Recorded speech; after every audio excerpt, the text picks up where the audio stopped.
Welcome to another brand new episode of Crash Chords Autographs. I, of course, am Matt, aka Stormageddon. And before we get into this week's episode, I, as always, want to thank my incredible patrons, Rob, Frankie, Emily, Greg, and Case. If you would like to be a patron and get a shout out right on this show, you can go to patreon.com/Stormageddon. There are a bunch of great rewards.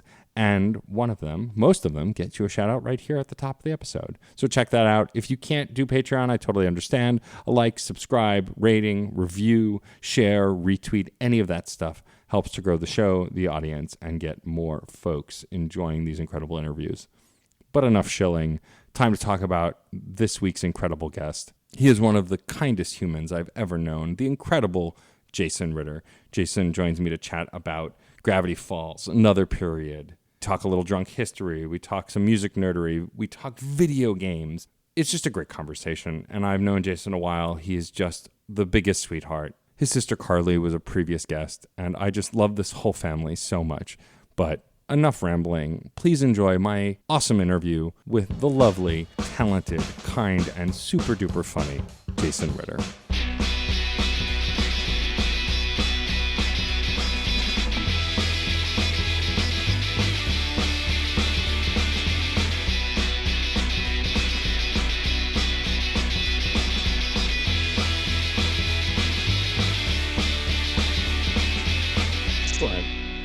Well, Jason, it's so great to have you on the show. I'm really excited. You are the second Ritter to appear on the show, with Carly being on 5 years ago. I can't believe how much time has passed. That is truly unbelievable. It's also so funny because I listened to that once when it came out, and then like last year, I was in Vancouver and I was a little bit lonely, and I listened to it in its entirety again. It was a great interview. If you at home haven't heard it yet, Carly Ritter on this very podcast. She was a delight. I had such a blast chatting with her, and her music is so great. Like it's just insane how talented she is. It's insane. It's so beautiful. I remember when she first played it for me, and I was like, all right, let's be supportive. It's her first. She's really she's been working on it for a while, and then I just was like, oh my gosh, this is so amazing. And it really felt like she was able to kind of take who I know she is to be, take her soul and like really just put it into music. I was like, yeah, that's a song by the person that I know. There didn't feel like there were blocks, or it just felt like it all came out of her. It was really amazing. It felt super like natural to who she is. And it's really cool because I got to meet you, your sister, and your mom after the production of The Shawl and Père Duchesne that you did in New York. Which was, I think, the second time we had met in person, because we met at the 24-hour plays. But I got to chat with your mom and your sister for a while, and she was so gung-ho when she found out I had a podcast. She's like, oh, I gotta come on. I was like, okay, sure. And your whole family is just super sweet. Like, the Storms are lucky to know you guys. But as much as we love Carly here, this is not a podcast about her. It's about you. Yes. And I'm really excited to have you on.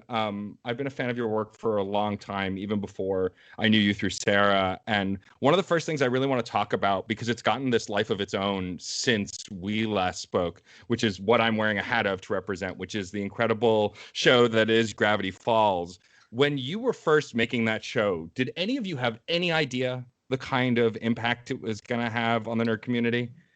I had no idea. I mean, I remember auditioning for a Disney show, and I was super excited. I grew up watching cartoons.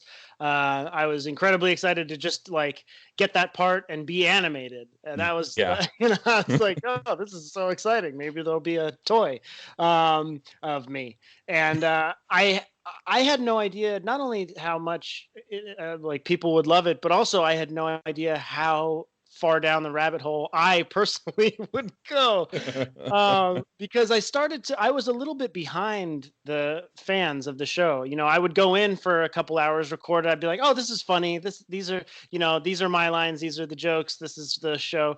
But I didn't realize like all the stuff that was being laid into, the backgrounds and, the mysterious who we've come to know as Blendon Blandon popping up in the first 3 episodes. And when people watching this show started started to kind of put these pieces together, I started to get really into it. And then I felt like I had an inside, you know, I had an in. I could take what the fans were asking and go in for my next session and be like, before we record this episode, a couple quick questions.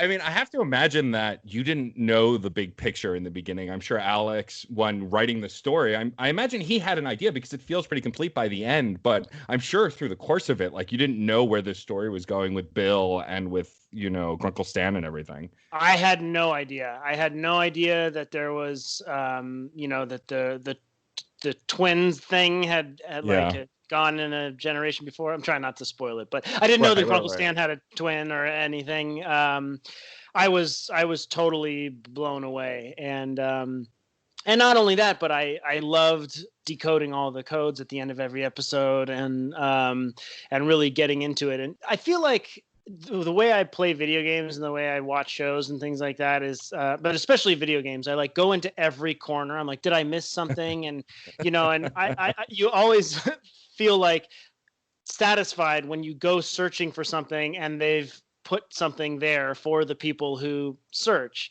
And Alex is one of those people who, like, if you pause on something like an article, it's been written out. So like the whole article. For those people who, are looking for things, he's placed a whole bunch of little Easter eggs and amazing things in there. And he had a plan pretty much from the beginning. I mean, I'm sure things slightly changed, but the large overarching. Which one is it? Overarching or overarching? It could be either. I'll go with either. we can go with both. The whole mystery, like the big mystery of the two brothers, was always there. That's awesome. Yeah, and I imagine, like you said, you just went in and recorded your lines. There probably wasn't a lot of times that the whole cast was together when recording and stuff. I imagine that only happened like post the show, like maybe meeting up afterwards, right? There were two times that I remember where Kristen and I. There was one time where Kristen and I recorded together, and there was one time where Kristen and Thurup, who plays Lil Gideon, and I all recorded together. But it was a little bit of a nightmare scheduling wise. For the first of all, I was in Los Angeles and Kristen was in New York for a very long time. And then we sort of swapped places. Yeah. So it was hard to even be in the same state. And we tried it remotely once and it didn't really work. So we had to just kind of wing it. But it's always fun when we get to, do something in public or at a convention or those things of the past that we shall never experience again. Yeah, it's kind of scary how different things are now. But it's funny talking about Kristen and your relationship with Dipper and Mabel. Like, there's such great, wholesome brotherly love between those two characters. I imagine there was some drawing from your own life with your own family in that. Do you think any of your family members would see some of Jason in Dipper and some of Mabel in them? Yes, I would definitely say that. I think within especially my siblings, it's like a little bit of a blend of both of them in each of us. We can be a little like logical and trying to solve the mystery and figure out problems and solve everything, and we can also be like way over the top positive and singing and being goofy and weird. But yeah, I definitely, there's no shortage of sibling love in our family, so I definitely drew on that. It's like that thing where you're like, oh, I love you so much, get out of my room, kind of like push and pull that happens. It's love and frustration, but all like the baseline of just pure love. And like culminating in all the excitement of this, it was so fun to see you later on get to be dressed as Dipper to promote the book that was coming out and to like do that kind of comedy, like falling into the role and wanting it to not and like that, all that stuff. I'm sure there's some honesty to that because I'm sure you love the character, but it was fun to get to see you play in that space physically. Oh yeah, it was so much fun. I mean, the longer the show went on, the more I realized that Dipper and I were just the same person. I was as invested in solving the mystery as anybody, and it was funny because we would go to like do things, and a kid would ask us about, some element of the mystery, and Kristen would be like, "Oh, well, maybe ask Jason." And I'd be like, "Yes, okay, here we go. How far down do you want to go?" But she was like having so much fun, and just kind of like, meanwhile I was, scouring every background, every leaked piece of footage and all that stuff. So it was really fun. The dynamic definitely mirrored our real life dynamic. And then it was also fun to get to do the live action thing if you only see it for 1 second, but in Weird Mageddon, Linda Cardellini and I are in the car together, and that was fun to hang out with her. She's so cool. Also, it feels awesome. Like Dipper and Wendy. I just was like, "Hello, Linda. You're so cool. You are just so cool."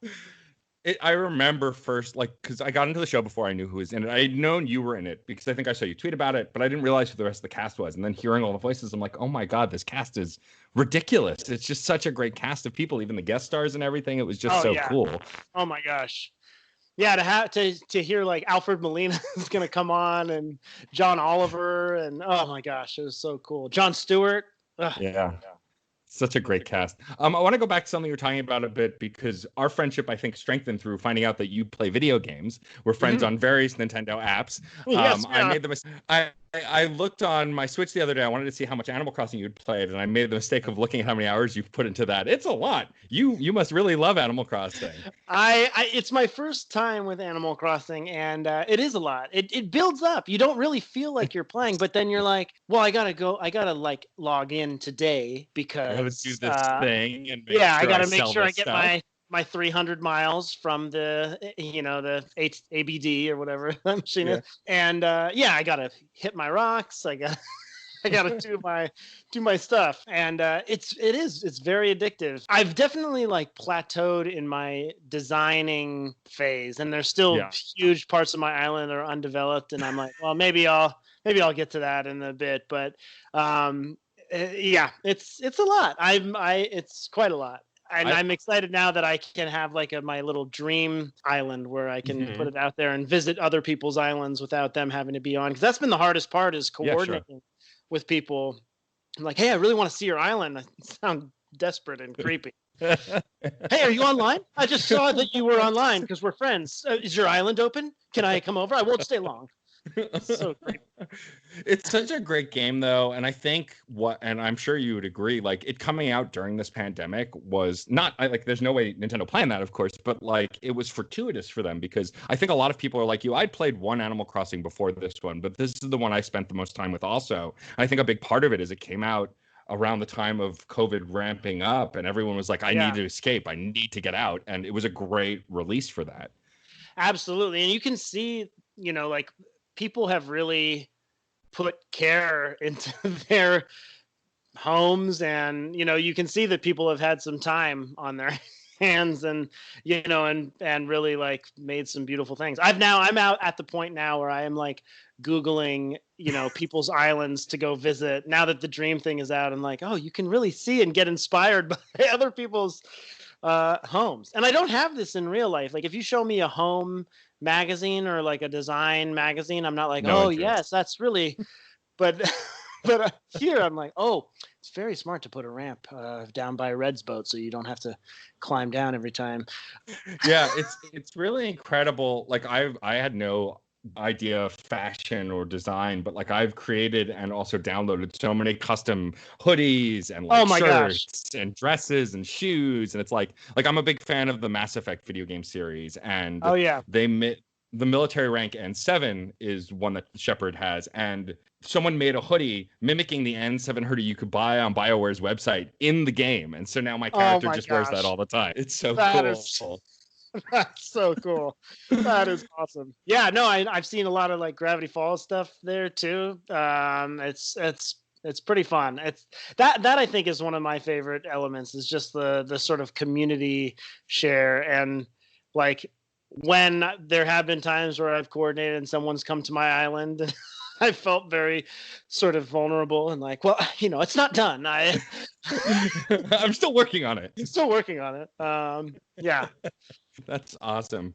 And so have you been playing games your whole life? Have you always been into video games? I've been into video games, yeah, for a lot of the time. I mean, I kind of remember like Atari. The first time I played like an Atari game when I was 4, and I kind of didn't really get it.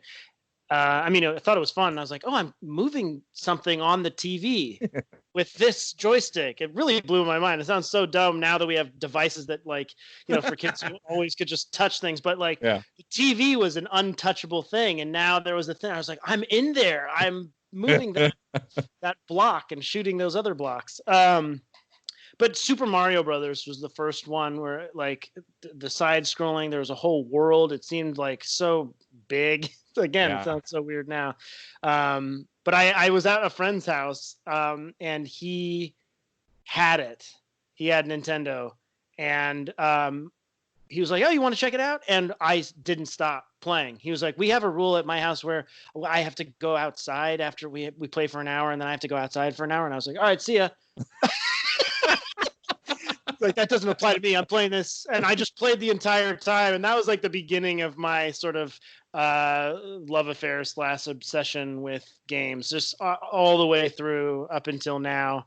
And, my tastes have obviously changed a little bit, but there's still something that I love about like some of my favorite games to play now are still just like left, right, climb, go down, jump, and like grab or move, like Limbo or Inside or some of those like or just go. I mean, obviously way more beautiful and the storytelling is amazing, but I do love the simplicity of you're here. What's to the right of you? Go check it out. And I think it's really interesting now as we're much older and it's so much later that some games are going back to that. Like one of my favorite games on the Switch is Shovel Knight, because it's this game, it looks like a Super Nintendo game, but it's obviously still more advanced, more colors, more sounds, but it's, going to the left and just attacking with your shovel. And it's just, it's simple in concept, but you can expand from it so much. And like the chiptune music is so incredible. Like I love that we kind of come back full circle to like these 8 and 16-bit looking games. Yeah, and that series in particular is amazing, and I really appreciate the Shovel Knight's downward, jumping like the DuckTales, like jump from above and aim down. And, it's very, very satisfying. And the difficulty, like some of those games, you would just have to really, you blister your thumbs trying to like get the guy. It really feels satisfying when you finally defeat a difficult boss. You finally figure out their way of attacking and maneuver around it. Yeah, it took me back to when I used to play Mega Man as a kid. That was some of my earliest games on the Nintendo. And like now, so I got the Mega Man collection on Switch and I can actually beat Mega Man 1 somehow as an adult. But like as a kid, I could never figure out those bosses or the patterns. I think it's something about as your brain develops, you learn that stuff. But like as a kid, I was like, I don't know how to do this. Yeah. Well, Mega Man, I remember being infuriated by Mega Man because like, there was this secret way, like, oh, if you do it in this order, the weapon that you get from Scissor Man or whatever, like really works well on Gas Bag or whatever. But I was like, how are we supposed to know that? It really infuriated me. I was like, you're just trying to make me subscribe to Nintendo Power. And I do. But I like, there was no internet. You had to rely on your friends who had heard from their older cousin, or you had like a friend. I had one friend who's still a friend of mine, Jasper, who was the Legend of Zelda wizard. And you could be like, I'm like, help me out. And he'd be like, where are you? And you could describe the screen you were in. He's like, okay, you're near the Lost Woods. Go up to the left and you burn this tree. There's a heart container in there. That should help. In the meantime, like he knew where everything was. Yeah, it was incredible. That's awesome. Yeah, now it's like when I get stuck in a game, and I'm not ashamed to say this, I'll Google it, and literally if you just like Google the specific problem, it just shows up. Whereas when we were kids, it's like if you were lucky, you had Nintendo Power or EGM or one of the other gaming magazines, and if not, you asked your friends at school, and maybe they knew, but probably not also. Oh yeah, no, I have no Google shame because there's only so much time in a day, and I'm trying to I try to solve it first. I try to figure it out, and then if I get stuck, I don't spend like hours or days. I'm like, all right, you tell me. And then it is also fun when you start typing in like the first four letters of the problem. You see, it's already a thing other people have. Yeah, it's it feels like a community. It does, yeah. So shifting gears and talking about some of your live action acting, I imagine you never expected that you would be a period piece comedy actor, but you've done so much work for both Drunk History and Another Period. And Drunk History specifically, I remember when Sarah and I first started dating, way in the far off land of 2013 and 2014, we were just watching Drunk History because we loved it, because it was a really great series. And you would just, every other episode or so, you'd pop up as another character. That must have been so much fun. How did they, so was it a lot of, would they make scripts of the drunken rants that you would have to learn? How did that work for learning lines in Drunk History? So yeah, so Jeremy and Derek, Jeremy Connor and Derek Waters, who are the creators of Drunk History, they I've been friends with Derek for years and years, but I've been friends with Jeremy since we were in kindergarten. And when they first started doing Drunk History, it was just an idea that Derek had, and Jeremy was like, I think I know how we can like really make this good. And so a lot of the reenactments of the original one were just shot at my mom's house. Amazing. That's awesome. Yeah. So we had and I remember there was one story of my sister's boyfriend at the time. He like hit his head. He like was in the bathroom. I don't know that really, but he hit his head on the wall in the bathroom. And he walked out and he was looking for my sister, and he saw Will Ferrell dressed as Abraham Lincoln just walk by and go, hello. And he thought he was having a full-blown hallucination. He could not believe. He's like, well, I know what I saw can't be real. But yeah, so I've known those guys. And so, after it went to Funny or Die, and then eventually Comedy Central picked it up. They've like continued to sort of put me in, but yeah, now they have a whole system where the sound department like will pipe it over. But at the beginning, they just had it on a laptop, and they would just kind of press play on the laptop by you, and you had to you did have a script, and it helped to know the words, but the key of it always was to just hear that over and over and over again. And now it's fun because it's so professional. They can actually just like the sound department just hits it, and it just plays the little clip that you're shooting plays on a loop for everyone. So you can just kind of like hit it over and over and over again until you get it perfect while they're setting it up. And but yeah, it's they send you the complete edited story. So at home you can start getting accustomed to it, but then when you're there, they definitely let you keep practicing because some of those rhythms are tough to get, especially if there's a cough or a hiccup or a vomit right in the middle. But it that's sort of the fun of the show, is when all of those things get incorporated into the story. But that has been such a gift in this whole life so far. Yeah. My next question is, do you remember the strangest or most weirdest line read you had to do because of the narration? Like, is there one that stands out that was just so strange or weird or goofy?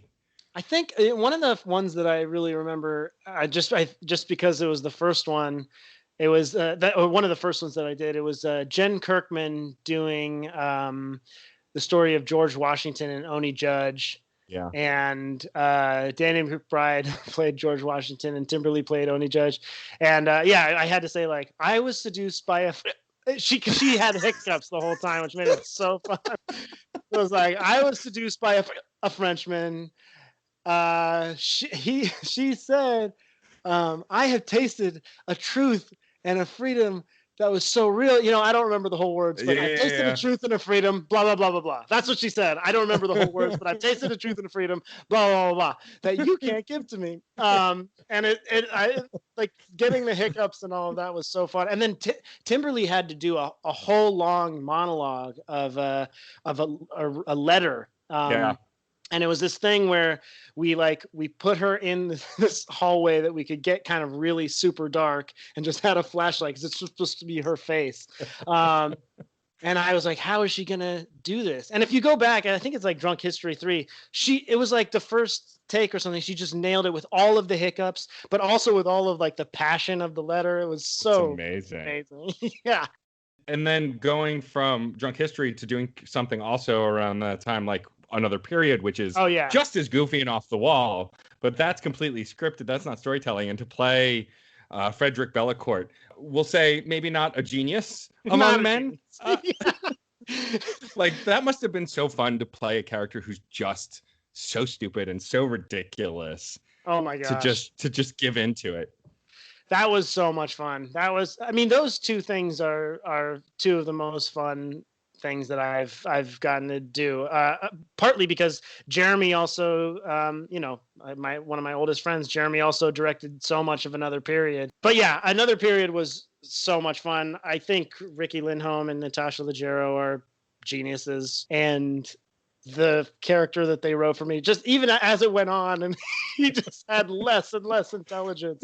It just was so fun to do, so well written, and easy, because I think most of the time I try to pretend that I'm smarter than I am. I try to really articulate myself, and so it was fun to just strip that all away and just be like, what if I just was a babe in the woods who never had to do anything for himself or think about anything.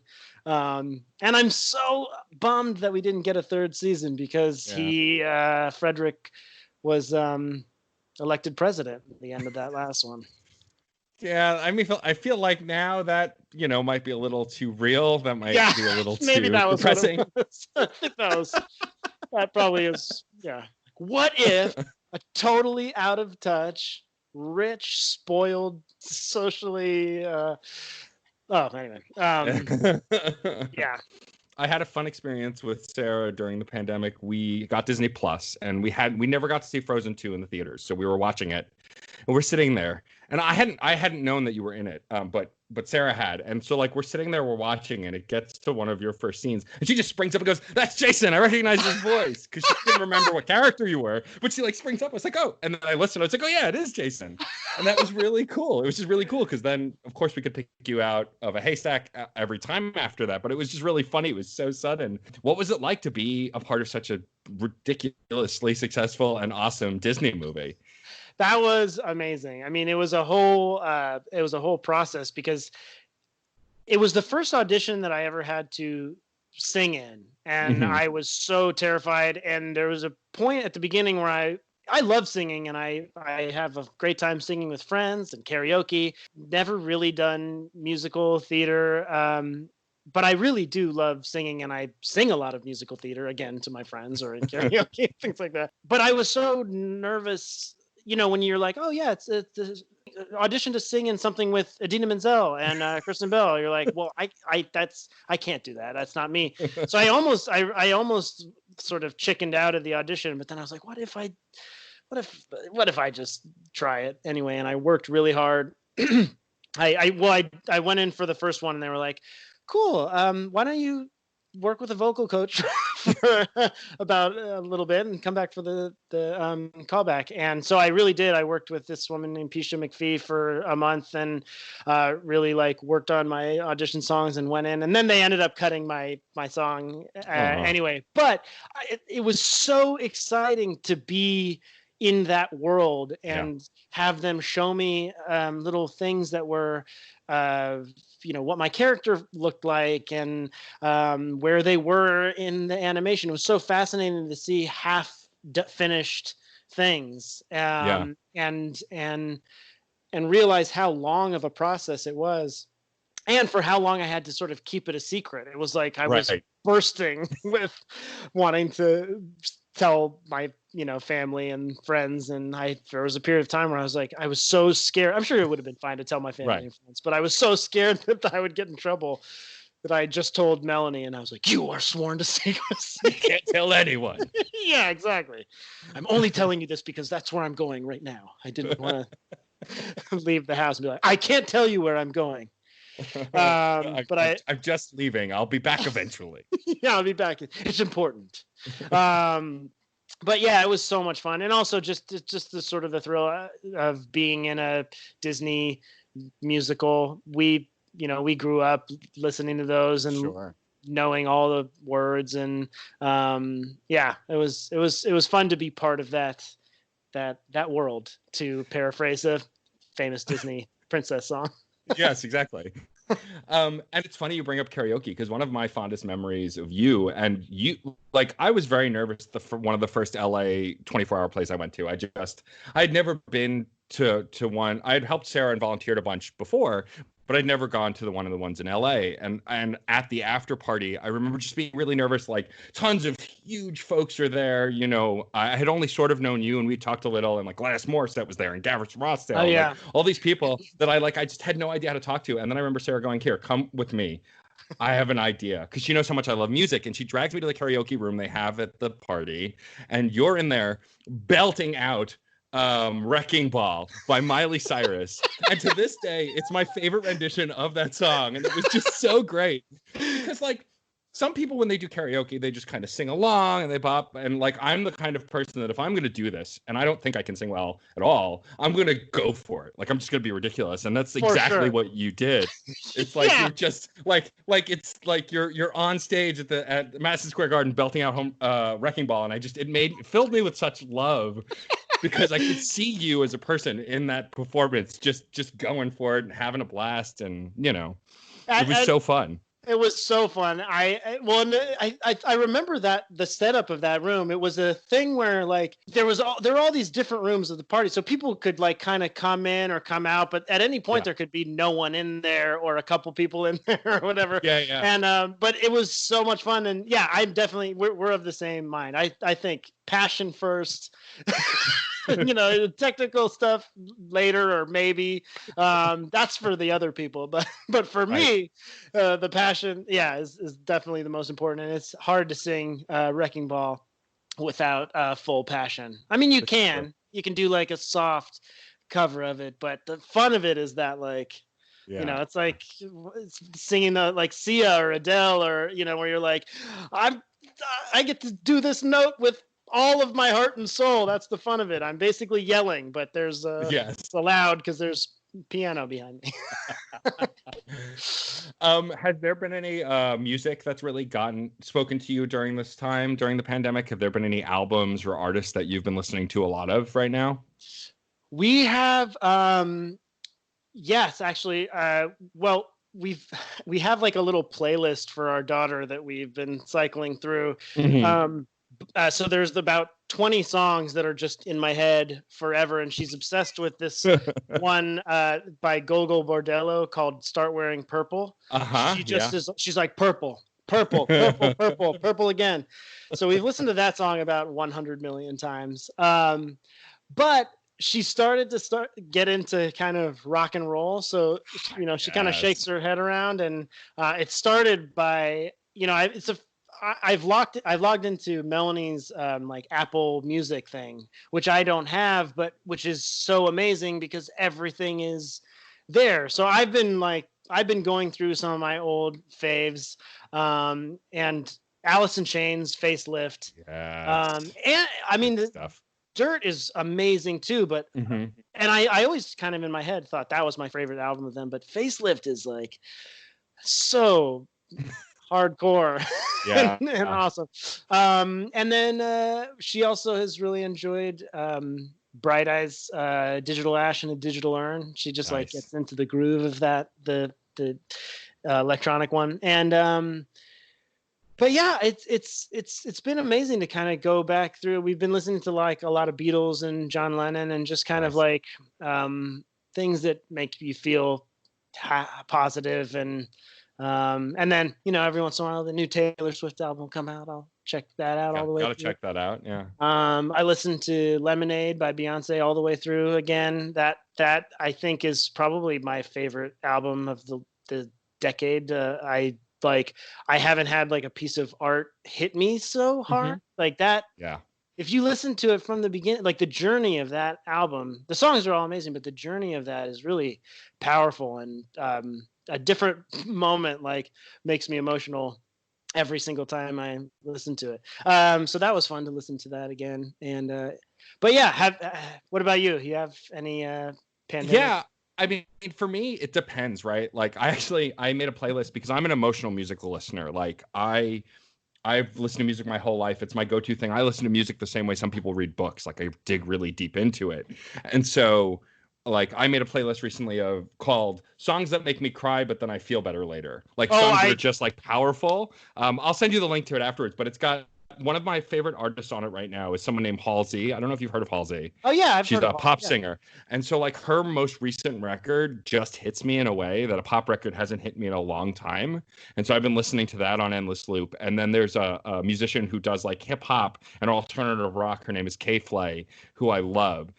Her last couple of records have blown me away. I've always been a big fan of hip hop, but she put out a record recently called Solutions. A lot of her music had been very like kind of self-reflecting and depressing, you know, kind of like working through stuff. Yeah. But this new album is more uplifting, and so to go on that ride has been really great. Oh, and so cool. Solutions by K Flay has been like my number one album during the pandemic. I've listened to it a lot. Oh, I'm putting that right in.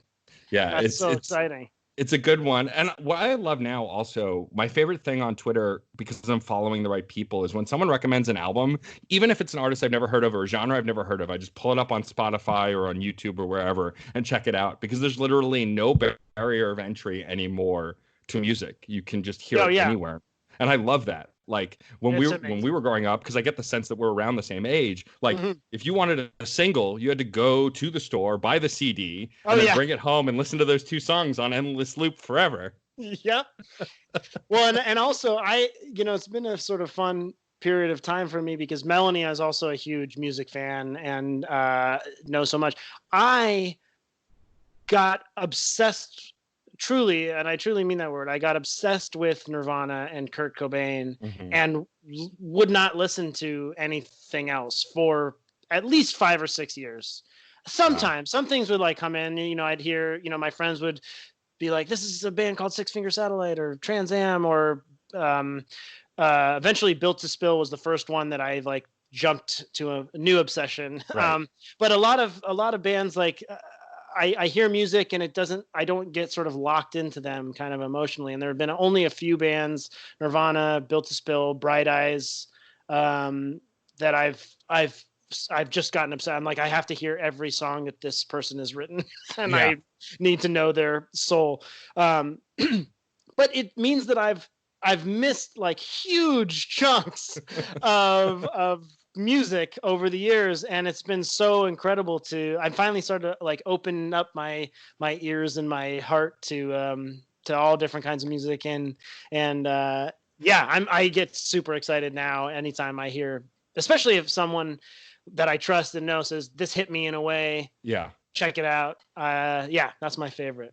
Mine too. I think recommending music and then someone telling me they love it afterwards is, and I've done a ton of stuff. I've done podcasts and I live stream and all that stuff, but that's one of my favorite accomplishments in life because music is so personal to me. Yeah. And if I'm recommending something, it means I really love it. And for someone else to love it as much as I did is always so much fun for me. You know, you never, and also becoming an adult, I don't believe in guilty pleasures anymore. If you like something and you want to listen to it, there's nothing to be guilty about. Like, I grew up, you know, growing up, kids can be cruel. And if you listen to female pop singers, they were cruel about it. And it's like, it doesn't matter what you listen to whatever you want. And like, I'm so far deep in the female pop experience now with Halsey and Taylor Swift and K-Flay and Adele. Like, I listen to all of that and I love it. And I missed so much of it when I was younger because I was the same way. I listened to Alice in Chains and Metallica. Like, I was deep into heavy rock and metal because I was a boy. That's what I had to listen to. No, it's true.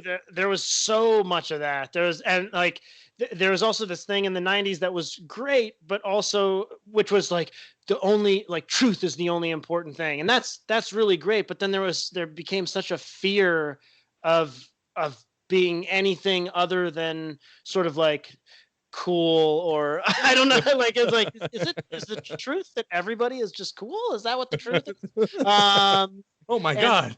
Yeah, exactly. And so yeah, it's been so nice to have a lot of those barriers broken down. And yeah, I always felt, I mean, I think that's partly why I got obsessed with Nirvana. I was like, well, I really do like this person, and this is safe to like. I feel like, and I also won't be quizzed like, hey, what's the drummer's name of I hated Pearl that. Jam or whatever? Oh, you think you're a fan? I'm like, I look, hated that. I got Dave Grohl, I got Chris Novoselic, I got Kurt Cobain, and I know all of the guys who were in it before. And I'm just gonna focus. You want to quiz me? This is all I know. I am a true fan of this. There's so much of like, oh, you really like that band? Ugh, I Prove hated it. that. Yeah, it was And the like kids worst. in my school also would do a thing where they're like, hey, do you like this band, so and so? Yeah, I think so. It's not even a real band, you poser. I made Oh, it up.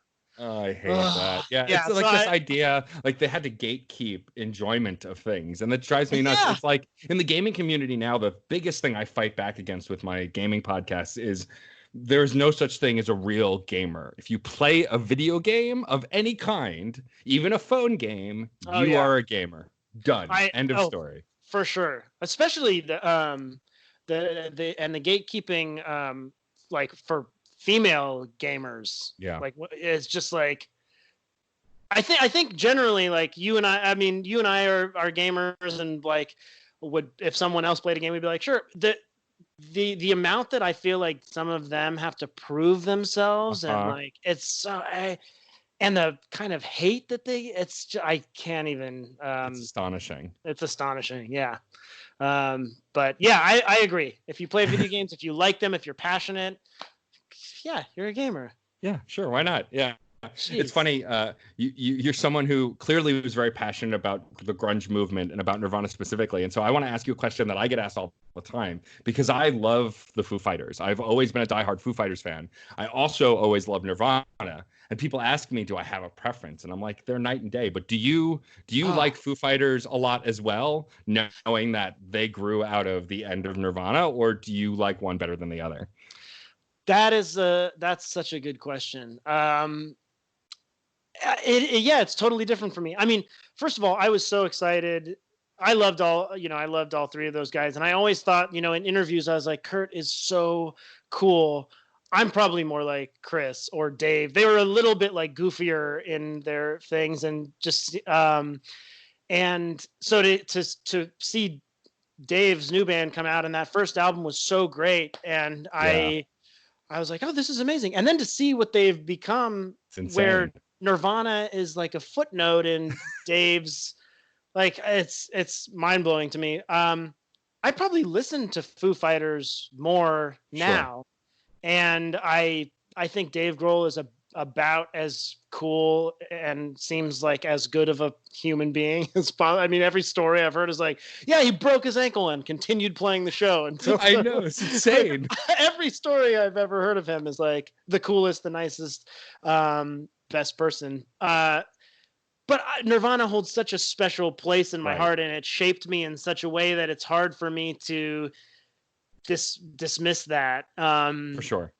But it's I think as I've grown older, you listen to Nirvana, you're like, oh gosh, he died at 27. All of this was written before he was 27.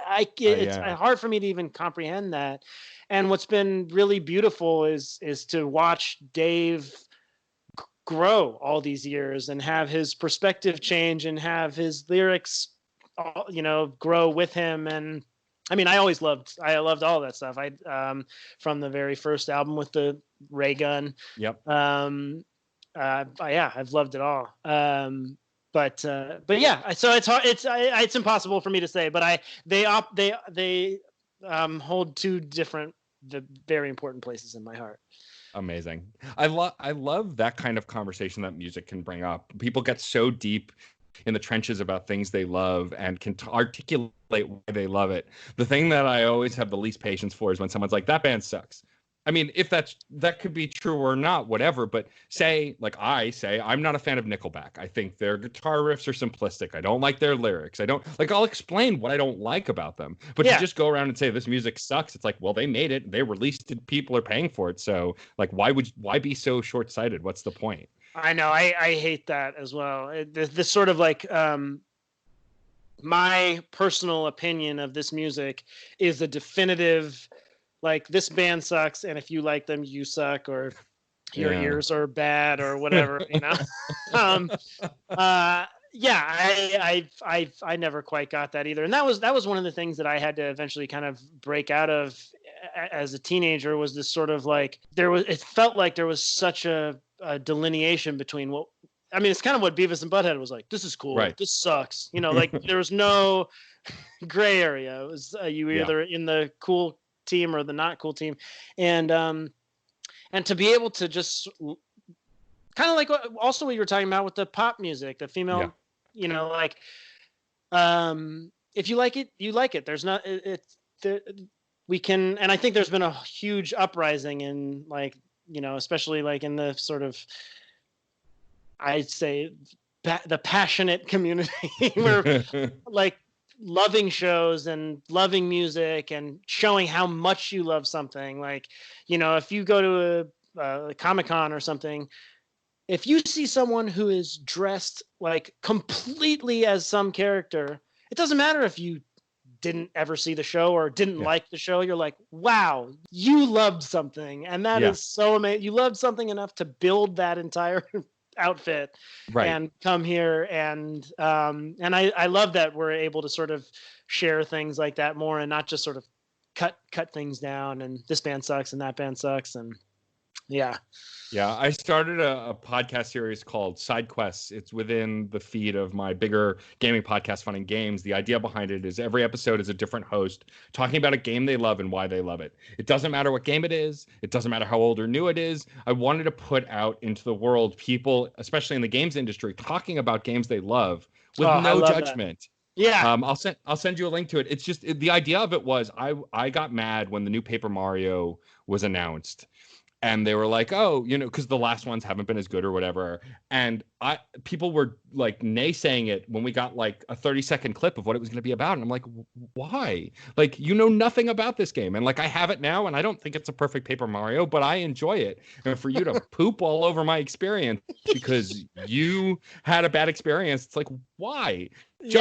You're entitled to not like things. Like, of course. Yeah, absolutely. But for you to crap all over someone who doesn't like it because you don't like it doesn't make any sense. It's like, what's the point? I completely agree. And so it's been really fun to discover these corners of the internet where people are just, you know, quietly and respectfully enjoying the things they enjoy with no judgment. It really is a brilliant thing. And I think the internet community, especially during a time of quarantine right now and pandemic, you're finding those groups that you can connect with and kind of trying to connect with people. I think the importance of like a call like this, where you can talk to someone face to face, even over video, is so much more important now than it ever was before the pandemic, because like everything is severed and frayed at this point. It's bizarre. I mean, I even just at the beginning of this call, I was like, oh, how do I talk to other people again? How do I form sentences? It's just bizarre because the days have looked so similar, and it's been wonderful with a little baby, and I'm very happy, and I'm enjoying the home that I'm in, but there is a sort of like thing of time passing in a bizarre way, where someone will be like, I'm going on a road trip and I won't be home for a month, and then the next day they're like, all right, I'm back. You're like, wait, oh, it is August, I guess. It's just so strange.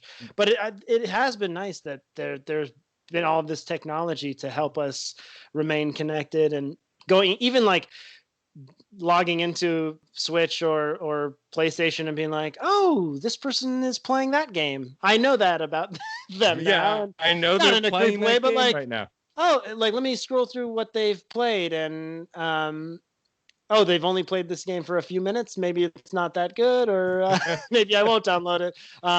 It's nice to sort of feel that sort of disconnected connection. For sure, yeah.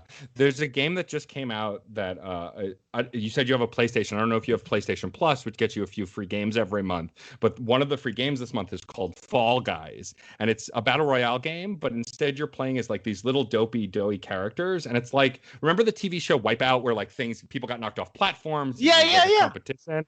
It's that, but in video game form with 60 other actual players, and like it narrows you down from map to map, and then like eventually one person is crowned the winner. So it's like Fortnite, but like way more funny and silly and goofy and lighthearted. I highly recommend it. That sounds awesome. It's just, I've been playing it so much. I saw it at PAX East back in March in Boston, and since then, like, I've just watched videos of it. It's just the purest form of joy and goofiness. And I feel like I need that right now. Like, I've played so many narrative games, some of them being heavy, and it's like, and those are great too, but I need something that I can just laugh at. And it's been so fun to play that game and just watch these goobery little like jelly bean guys like wobble around and fall over and knock each other over. That's awesome. I highly recommend you checking it out. I think you'd really enjoy it. I will definitely check that out. Yeah. Well, Jason, this has been wonderful. Thank you so much for making the time today. Oh my gosh, thank you so much. It was so fun. This has been a blast. I would love for you, before we wrap up, it's a little corny, but I love doing this. You've done so many awesome things over the years.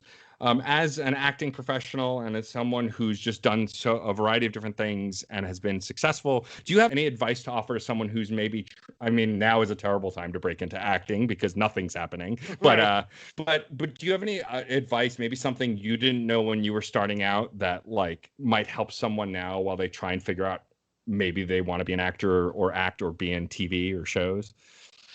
Yeah, I think that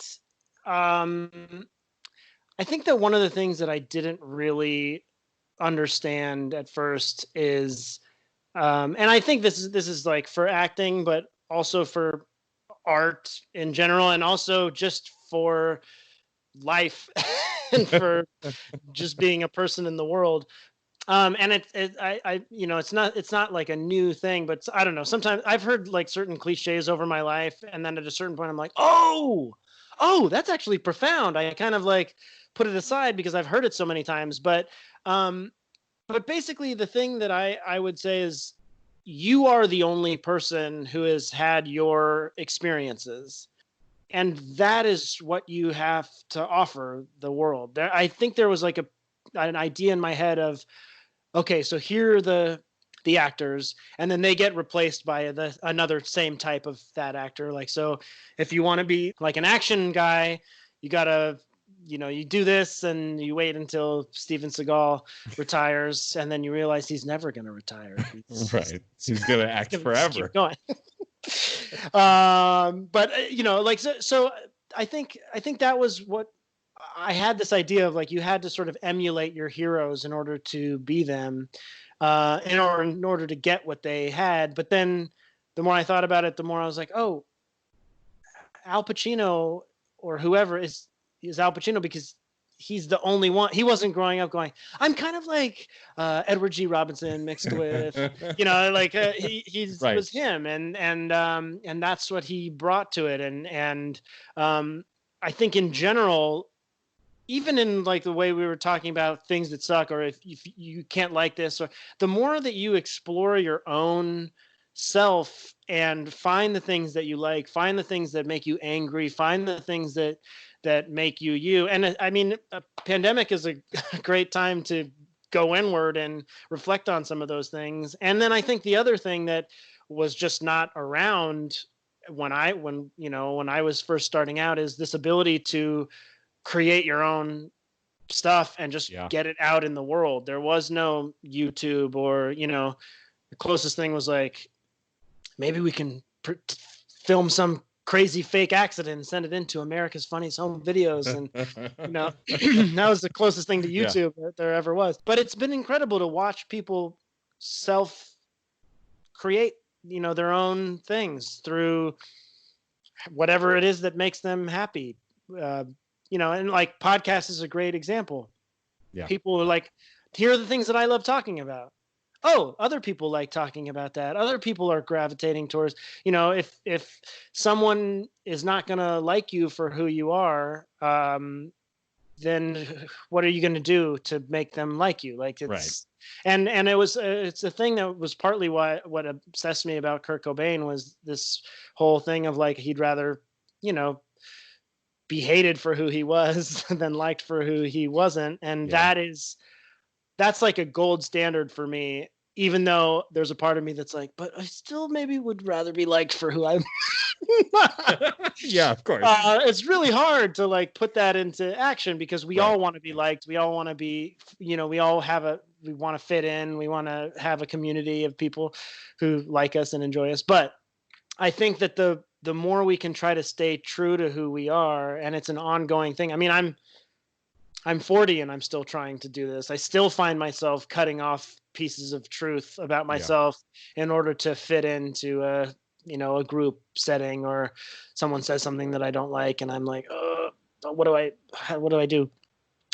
So it takes practice, but anyway, in the acting world, like, you are the only person who's you, and the more that you can explore that and do work on yourself, because acting is like an art form that's so tied into who you are, you can try to do as much work on yourself just to be a happier person and be more aware of the way you operate. And it's like research into, you know, if you have to play a character that has to know why they do the things they do. Totally. Awesome. That's great. Well, thank you again, Jason, so much for taking the time to chat with me. This was a blast. The last thing I'll have you do is, you have a saying on the podcast. It's born out of my music podcast that's now on hiatus. It's this idea that as long as you're making good art, life isn't that bad. Like, you can get through anything. And so the phrase is, music is life and life is good. So if you could say that for me, we'll sign off the show. Music is life and life is good. That's it for this episode of Crash Chords Autographs. Our theme music is by Michael Kill. Our logo was designed by Case Aiken and Joey Amons. If you liked the show, please rate and review us on iTunes and Facebook. You'll help us reach more listeners. Questions, comments, or guest recommendations? Email matt.storm@crashchords.com or hit us up on Twitter @CrashCordsWeb. Thanks for listening. Hi, this is Victor Devon, and I am the host of We Burlesque, the podcast. Every Monday, I talk to fabulous denizens of nightlife, including burlesque performers, both seasoned and new to the form, drag performers, performance artists, DJs, and artists who make up their respective scenes. You can find us on Spotify, Apple Podcasts, Stitcher, and more. Please visit WeBurlesque.com to check out episode recaps and see all the formats available. And remember that music is life. Life is good. Video games are a unique medium. They can tell stories, Immerse us in strange, fantastic worlds. blur the very boundaries of our reality. But at the end of the day, video games are fun. Whatever fun is to you. I'm Jeff Moonen, And I am Matt, a.k.a. Stormageddon. and on Fun and Games, we talk about the history, trends, and community of video games. It's a celebration of all the games we play and all the fun we find within them. And there's so many more games out there, so we hope you'll share in that conversation with us. Fun and Games podcast with Matt and Jeff. Find us on certainpov.com or wherever you get your podcasts. And happy gaming.